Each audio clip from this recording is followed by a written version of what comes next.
Bonjour à tous. À moins d'une heure de la remise de non pas un, mais deux prix Nobel de littérature. Retour sur l'œuvre d'une des plus grandes écrivaines du XXe siècle, injustement oubliée par l'Académie suédoise.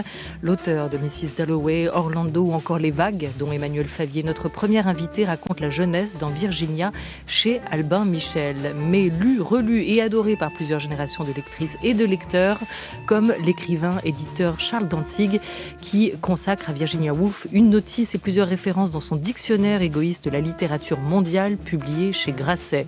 Charles Dantzig qui restera avec nous pour la seconde partie de la Grande Table. La littérature raconte-t-elle toujours le monde ? On en parlera avec lui d'ici 13h30. Une Grande Table à suivre tout de suite sur France Culture ou à écouter plus tard, si vous le souhaitez, sur franceculture.fr.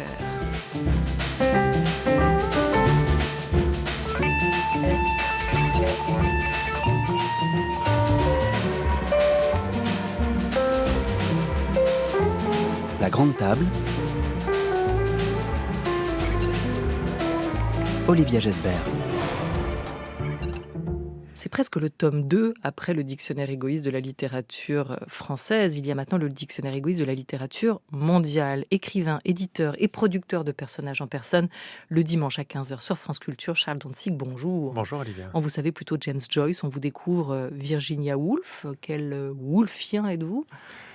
Je suis un Woolfien joycien, ce qui est très rare, car comme vous savez, Virginia Woolf a eu horreur d'Ulysse. Elle trouvait que c'était un roman vulgaire et grossier.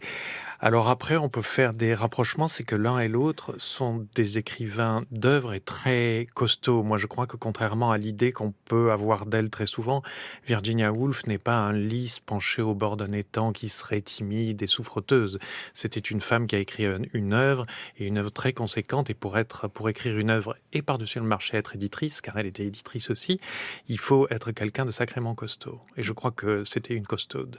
Virginia, c'est l'enfant et l'adolescente avant Woolf, avant que l'écriture ne fasse qu'une avec l'écrivaine, poète, dramaturge et désormais romancière Emmanuel Favier. Bonjour. Bonjour. C'est donc aussi de votre Virginia à vous qu'on va parler aujourd'hui. Comment le contact, la rencontre s'est faite entre vous et Virginia Woolf ? Elle s'est faite tardivement. J'ai un panthéon littéraire très masculin, donc je suis venue à la littérature écrite par des femmes très tard, et je pense que j'avais besoin d'être prête, et je pense que j'ai eu besoin d'être moi-même romancière pour réellement rencontrer Virginia Woolf, et aussi de faire ce chemin en compagnie de Virginia Stevens, donc Virginia avant Woolf, pour être en mesure de faire ample connaissance avec la romancière si génial. C'est le jour des confessions et le jour des hybridations, visiblement avec vous deux, Charles Dantzig et Emmanuel Favier. Vous parliez de votre panthéon masculin en 1938, quand l'Académie suédoise récompense une Américaine plutôt que Virginia Woolf. Beaucoup lui en veulent à cette Académie de ne pas avoir fait ce choix aujourd'hui. Elle aurait pourtant mérité son Nobel en 1938. Le principal de sa carrière d'écrivaine, de ses œuvres est déjà publié, et c'est déjà une grande écrivain ou écrivaine. Oui, alors je précise que la semaine dernière, Virginia Woolf a reçu à titre posthume le prix Nobel qui est remis par la Maison des littératures Passaporta à Bruxelles. Et qui entend réparer justement les erreurs et les oublis plus de l'histoire, surtout ceux de l'Académie. Elle s'est vue décerner ce prix à Bruxelles. Tout à fait. Et le prix a été remis à Virginia Nicholson, qui est la petite nièce de Virginia Woolf, et qui a fait un discours éminemment britannique et drôle sur le fait qu'elle pouvait enfin sortir de l'ombre dans laquelle elle avait mis sa grand-tante depuis des années, puisqu'elle est même écrivaine. Oui, évidemment, c'est un prix mérité. Bon, après, il y a toute la question de la parité dans les remises de prix. C'est vrai que le prix Nobel a quand même assez tôt récompensé une femme, dès 1909, je crois, si je ne dis pas de bêtises. Je me tourne vers mon voisin. On vérifiera. Selma Lagerlöf. Mais oui... Alors, est-ce qu'avec Lagerlöf, ils ont récompensé une femme ou une Suédoise ? C'est la question. Oui, c'est vrai. Mais en 1938, d'ailleurs, c'est une femme qui a aussi le Nobel, une Américaine. Oui, il y en a eu plusieurs avant, mais effectivement... Bon, après, moi, j'ai pas d'analyse à fournir sur... En même temps, il récompensait peu de femmes parce que, hélas, peu de femmes écrivaient aussi. C'est-à-dire comme vous, quand vous parliez de votre panthéon qui était masculin, c'était un peu la force des choses. Enfin, et d'ailleurs, on parle sous les auspices de Virginia Woolf qui a écrit une pièce à soi. On traduit ça en français, une chambre à soi, avec c'est une traduction un peu erronée à mon avis.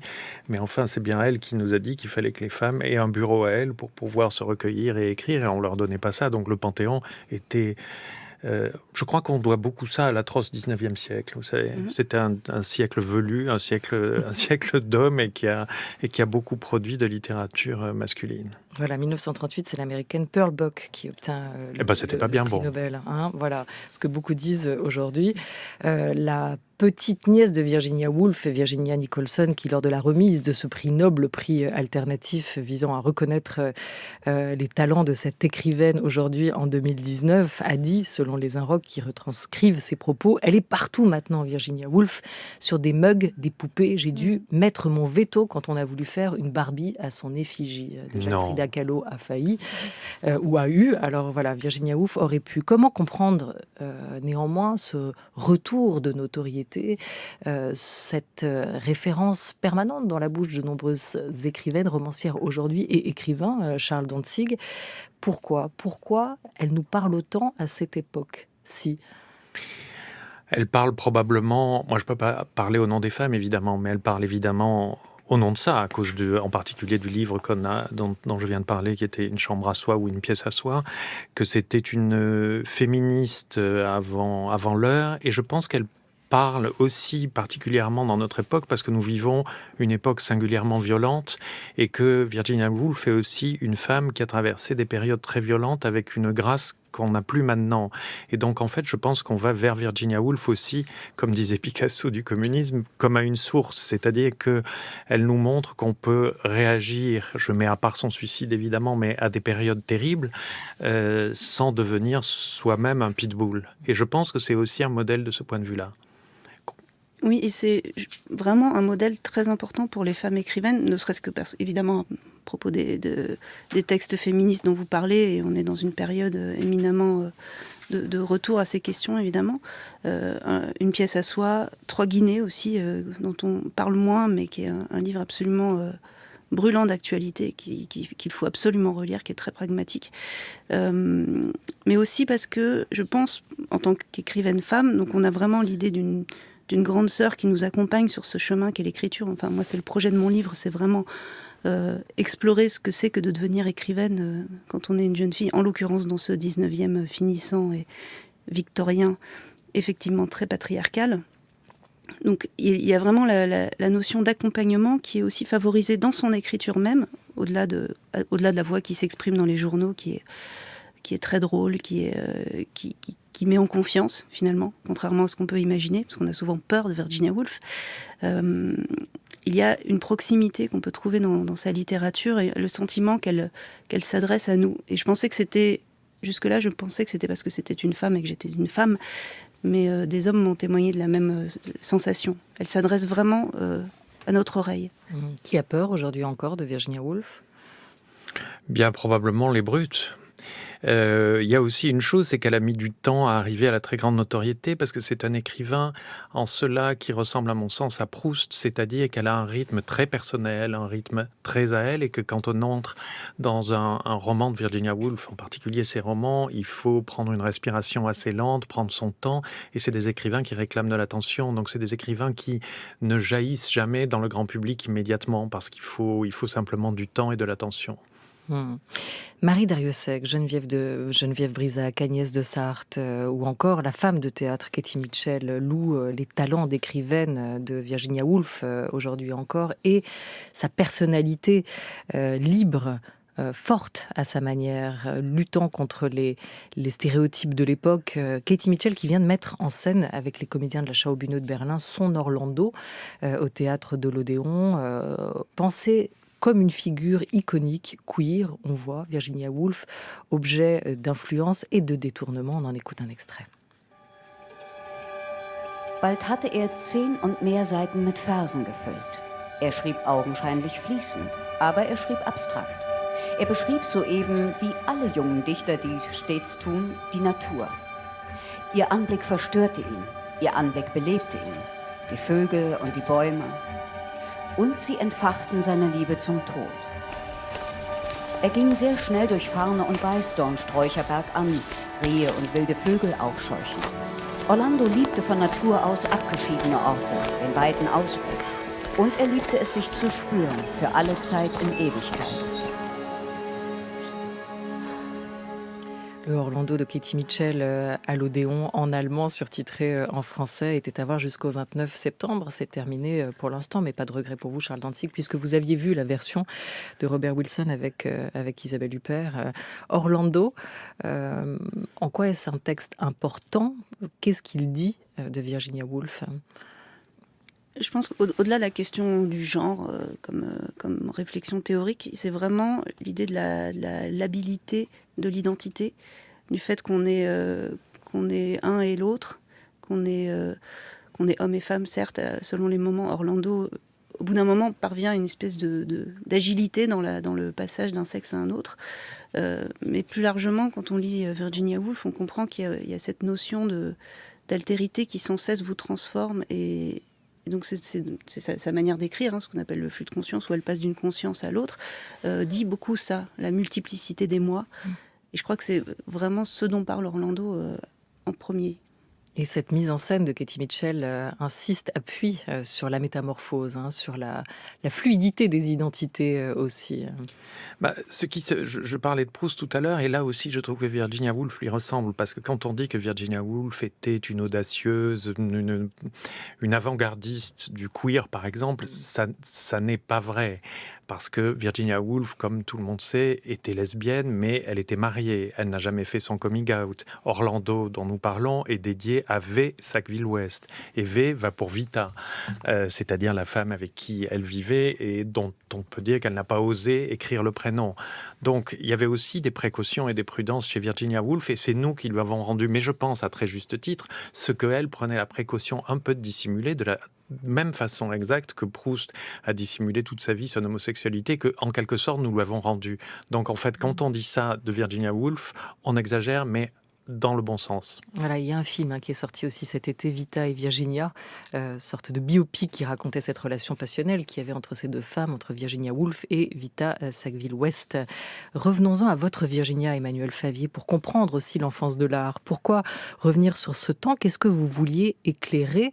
En vous lisant, on retrouve déjà les angoisses, le suicide qui la travaillait, des frères aux mains baladeuses. Vous trouvez aussi une mère qui vit dans le souvenir de son premier amour, belle et mélancolique. Son visage est un refuge pour les âmes errantes, écrivez-vous, pour quiconque est incertain de sa propre réalité. On apprend aussi que Virginia aime par-dessus tout cette femme, la maison. Elle est comme une chape de plomb, le rêve est ailleurs, dans les livres, les musées. Leslie, son père, aime sa fille d'un amour victorien, peut-être même davantage, mais sans aller jusqu'à la prendre au sérieux. C'est une famille désagrégée dans laquelle la petite Virginia, qui va grandir, va essayer de trouver sa place. 1896, c'est une date importante sur laquelle vous revenez. Sa mère meurt. Comment va-t-elle dépasser cette perte ? Il y a un mécanisme de survie qui se met en place. Moi, ce qui m'intéressait vraiment, c'est de comprendre, d'explorer. Il ne s'agissait pas ni de faire une biographie de Virginia Woolf. D'ailleurs, ce n'est pas une biographie de Virginia Woolf, c'est un livre de littérature sur un personnage qui s'appelle Virginia Stephen, dont nous, lecteurs, savons qu'elle deviendra ce grand mythe de la littérature. Mais pour moi, ce qui m'intéressait, c'est comment on dépasse, comment on s'approprie, comment on transforme, on métamorphose, on alchimise toutes ces souffrances dont vous parlez, les deuils, les incestes, évidemment le deuil de sa mère qui est un passage d'autant plus violent, qui correspond aussi à l'abandon de l'enfance incarné un petit peu par les séjours estivaux dans les Cornouailles, et donc avec cette lumière énorme qui entre à tous ces livres. Donc comment elle dépasse, je ne sais pas, mais en tout cas je pense que l'écriture apparaît vraiment de façon très nette comme un mécanisme de survie, l'écriture qui sauve, qui console, dont parlent souvent les écrivains et qui moi qui m'importe. elle joue un rôle énorme dans la survie de Virginia à ce moment-là. C'est une addition de mécanismes de survie. On a l'impression de période à laquelle elle va tenter de réagir. Elle a ce spectre de la mort qui est toujours quelque part en elle, et pourtant elle vit, elle survit. À quoi ça tient ? C'est le grand mystère que j'ai essayé d'approcher par nuances, par touches intuitives surtout. Il y a vraiment des mécanismes d'intuition qui ont présidé à l'écriture de ce livre. Elle a quand même reçu... Elle a eu plusieurs chances qui peuvent être perçues comme des malchances au départ. C'est-à-dire que je pense que le fait que son père lui ait ouvert sa bibliothèque en lui interdisant l'instruction, l'éducation, la formation universitaire, a été une grande frustration pour elle, mais lui a permis de développer une voix très singulière très vite. Elle met un certain temps à publier. Elle publie seulement à l'âge de 30 ans son premier roman, publié par son demi-frère en plus. Mais elle développe, on voit dans les lettres et les petits textes, quelque chose de très personnel très tôt. Et ça, je crois que c'est finalement, elle a été sauvée de l'université très, très, très vite. Ensuite, la mort de son père, elle le dit elle-même, que la mort de son père est ce qui lui a permis d'écrire, qu'elle n'aurait pas écrit si son père avait survécu. Donc à 22 ans, et c'est là où je m'arrête, quelques mois après la mort de son père, elle envoie son premier texte. Ensuite, il y a évidemment tout un environnement qui peut être pesant, mais qui est aussi aidant. Et puis il y a Léonard, son mari. Voilà, je ne traite pas cette période, mais c'est un personnage absolument indispensable pour l'histoire de la littérature. Et c'est un personnage en personne, Charles Dantzig. C'est un personnage vraiment particulier, cette Virginia Woolf. Vous l'écrivez ainsi. Emmanuelle Favier, à 20 ans, elle ne se reconnaît ni dans la compagnie des hommes, ni dans celle des femmes. Le besoin d'intimité vorace de Virginia échoue sans cesse sur la rive de son prochain, rabattu par la vague de son égoïsme. Les hommes sont inhibants et condescendants. Ils ne croient pas en l'autre, surtout si l'autre est une femme. Les femmes, elles, n'ont pas fait la moitié du commencement du chemin pour croire en elles-mêmes. Mais comment pourraient-elles croire en leurs semblables, les prendre au sérieux comme les hommes font entre eux? Autant de questions que vous soulevez et auxquelles vous apportez par petites touches des réponses, Emmanuelle Favier, dans ce livre-roman autour de la personnalité de la jeune Virginia. Elle a un tempérament littéraire, c'est peut-être quand même ça qui va la sauver avant tout, Charles Dantzig. À chaque pas, le monde accroche son désir désespéré de dire, dites-vous Emmanuelle Favier. Elle veut dire, elle veut écrire le monde. Elle veut dire, elle tente de se sauver par ça. Je ne suis pas tout à fait sûr que la littérature ne soit qu'une consolation dans la vie. Il y a une phrase très belle de Jean Genet qui dit « Il n'est pas d'artiste sans qu'un grand malheur ne s'en soit mêlé ». Je pense hélas qu'il a raison, mais il ne faut pas réduire la littérature à un pansement, c'est-à-dire aussi un acte de désir créateur dans la littérature qui n'est pas seulement un narcissisme en quelque sorte. D'ailleurs, ça me rappelle, et vous parliez Olivia du comportement des hommes, vous savez que Virginia Woolf était donc éditrice et qu'elle était l'éditrice en Angleterre, c'était la première éditrice des traductions de Sigmund Freud en Angleterre. Et quand Freud s'est exilé en Angleterre, déjà malade, elle est allée avec Léonard, son mari, avec qui elle dirigeait sa maison d'édition, rendre visite à Freud, et Freud a fait un présent à Virginia Woolf, et quel était ce présent? C'était un narcisse, ce qui était à la fois très spirituel et très injuste, parce qu'en même temps elle était éditrice et elle travaillait pour les autres. Et je pense que ce qu'elle a fait, si je peux me permettre une comparaison toute proportion gardée, je crois que, puisque je fais la même chose qu'elle, c'est que je suis écrivain et éditeur, je crois qu'un écrivain devient parfois éditeur, et je crois que c'était son cas comme le mien, pour éviter de devenir fou. Car la littérature est une chose très pénible, douloureuse, qui écarte de la vie. Et un écrivain qui fait la démarche d'être éditeur, c'est aussi une question, c'est premièrement une question de transmission, mais c'est aussi, je pense, pour éviter de rester enfermé dans son moi. Et je pense qu'elle s'est sauvée comme ça, jusqu'au moment où évidemment elle s'est tuée, mais elle a quand même résisté assez longtemps. Virginia Woolf avec l'écrivain et éditeur Charles Dantzig et la romancière Emmanuelle Favier jusqu'à 12h30. France Culture, il est 12h20. France Culture, la grande table, Olivia Gesbert. Vous utilisez tous les deux l'image de l'eau pour la qualifier, la métaphore aquatique pour décrire soit son écriture, soit la femme qu'elle était.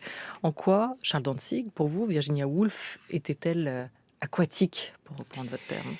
Pour bien des raisons. Pour commencer, j'ai remarqué qu'un des adverbes qu'elle emploie le plus fréquemment, et la fréquence des mots chez un écrivain n'est pas tout à fait anodine, c'est vaguement, vaguely. Elle écrit très très souvent vaguement. D'ailleurs, elle a écrit les vagues, comme nous savons, et elle tente de donner, je pense, quelque chose d'aquatique dans le sens où chez elle, les choses ne sont jamais liées, et je pense à ces phrases-là par en particulier des conjonctions de coordination temporelle. Si on peut être un peu sérieux 2 minutes et parler du travail d'écriture, une chose très frappante, c'est qu'il n'y a pas de proposition temporelle dans les romans de Virginia Woolf. Il n'y a jamais 3 semaines plus tard ou 2 heures après tout Mrs. Dalloway qui se passe durant une journée. À aucun moment il ne nous est dit il était telle heure, juste on peut le remarquer par des tintements de Big Ben dans les rues, mais elle supprime les propositions temporelles, ce qui donne à son œuvre cet aspect que moi j'estime aquatique, c'est-à-dire quand on entre dans Virginia Woolf, c'est une plongée sous-marine où le temps est aboli, et c'est ça je crois qui la caractérise très fortement. Les vagues, magnifiquement mises en musique aussi par le compositeur Max Richter. Vous parlez-vous d'une langue liquide? Oui, je trouve la comparaison entre la liquidité du temps et l'omniprésence de l'eau, du thème de l'eau et de l'image, de la forme aquatique dans ces livres est très juste. Il y a une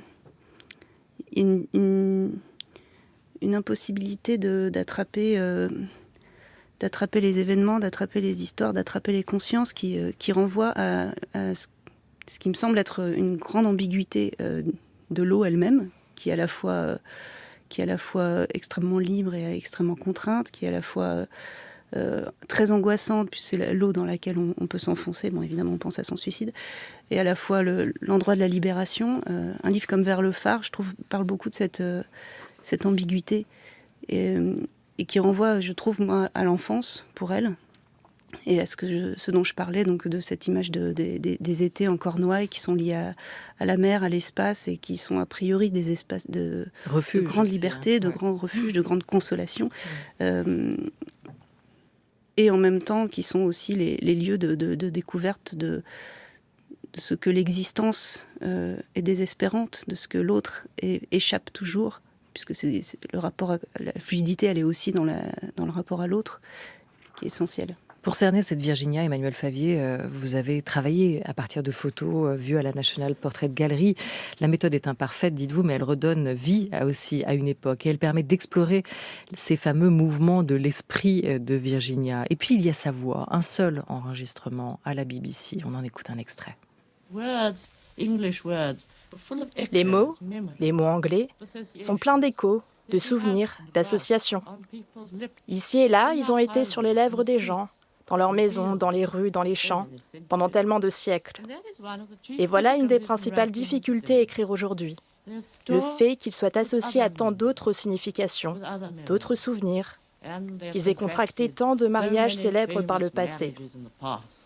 De nos jours, il est assez facile d'inventer de nouveaux mots. Ils jaillissent dès que l'on voit ou ressent quelque chose de nouveau. Mais on ne peut utiliser un mot complètement neuf dans une langue ancienne à cause de ce fait évident mais mystérieux. Un mot n'est pas une entité unique et distincte. Il fait seulement partie d'un ensemble d'autres mots. En effet, un mot n'en est pas un tant qu'il ne fait pas partie d'une phrase. Les mots s'appartiennent entre eux. Combiner de nouveaux mots à de vieux mots est fatal pour une phrase. Pour utiliser correctement de nouveaux mots, il faudrait inventer une nouvelle langue.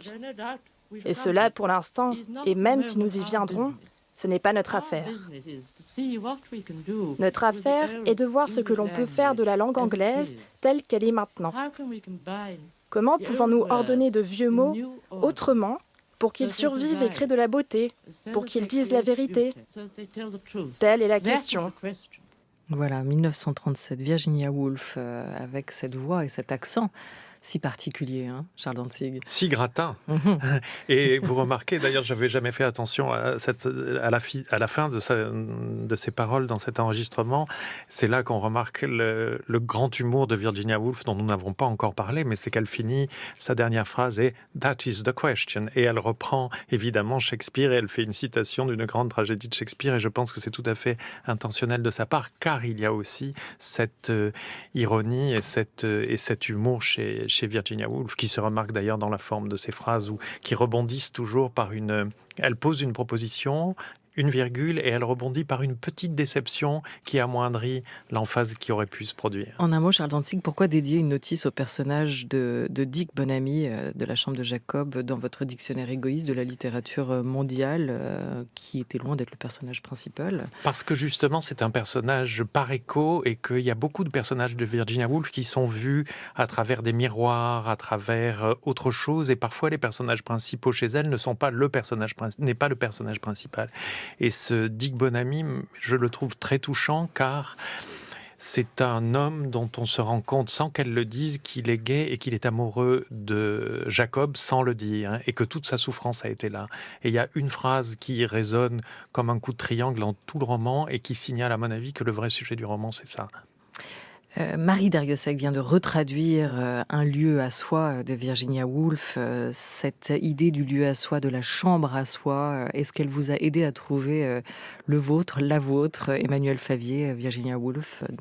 Oui, c'est une expression qui est très porteuse et qui est très, qui accompagne beaucoup et qui permet de très concret. Le fait qu'elle passe par des données matérielles très concrètes, c'est la même chose dans Trois Guinées, aide finalement, permet de sortir d'une espèce d'abstraction, de réflexion plus ou moins passionnée sur l'égalité homme-femme, sur toutes les injonctions et toutes les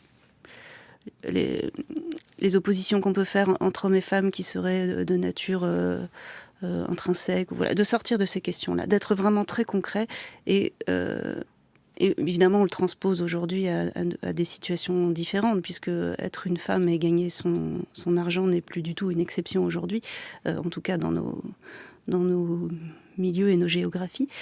Mais ça continue d'être aidant, ça continue d'accompagner, ne serait-ce que parce que on s'autorise à... Il y a encore la notion de s'autoriser à avoir un lieu, à avoir un espace. Même un lieu physique, matériel, mais peut-être aussi un espace mental. Et un espace mental, et c'est vraiment une des choses sur lesquelles il faut encore d'ailleurs pas mal travailler. Mais la question de l'autorisation est toujours brûlante, souvent par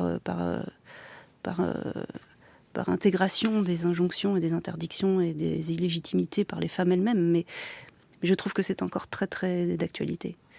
Merci beaucoup à vous, Emmanuel Favier. Virginia, votre roman vient de paraître chez Albin Michel.